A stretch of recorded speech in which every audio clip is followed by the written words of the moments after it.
Bon, salut tout le monde!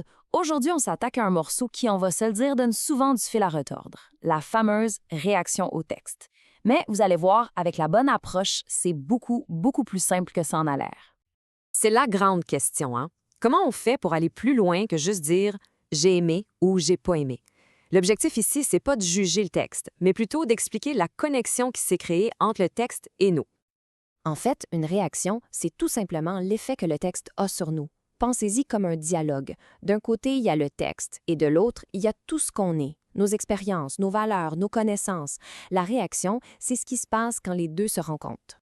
Pour que ce soit encore plus clair, j'aime bien cette métaphore. Imaginez qu'un texte, c'est une grosse cloche. L'auteur, en l'écrivant, lui donne un bon coup. Eh bien, notre réaction, c'est l'écho que ce coup-là produit à l'intérieur de nous. Et cet écho, il est unique, c'est pas celui du voisin, c'est le nôtre. Alors, comment on fait pour bien décrire cet écho-là? C'est pas sorcier, ça se fait en 3 étapes faciles. D'abord, on nomme l'émotion qu'on a ressentie. Ça, c'est notre écho. Ensuite, on retourne dans le texte pour trouver l'élément précis qui a déclenché cette émotion-là. C'est le coup de marteau. Et finalement, on explique pourquoi ça nous a touchés personnellement. Ça, c'est notre caisse de résonance. Regardons ce que ça donne avec un exemple concret qui vient directement de la boîte à outils du cours. Lisez ça.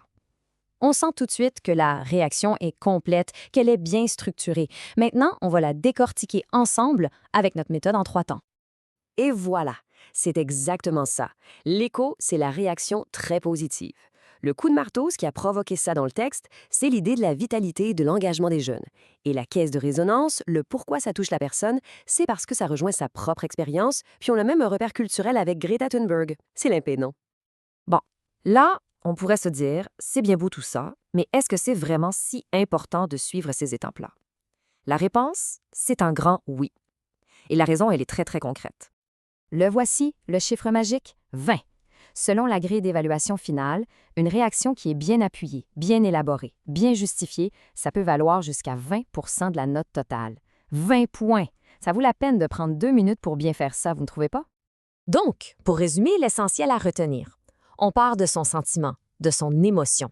C'est le point de départ. Ensuite, on l'ancre solidement dans un passage du texte. Puis, on explique le lien avec qui on est. Rappelons-nous que ce n'est pas une opinion lancée en l'air. C'est une connexion qui est fondée, qui est justifiée. Maintenant, le défi, c'est de mettre ça en pratique. La prochaine fois que vous lirez un texte, tendez l'oreille. Essayez d'entendre ces échos intérieurs. Parce que maintenant, vous avez tous les outils non seulement pour les entendre, mais surtout pour les faire entendre clairement aux autres.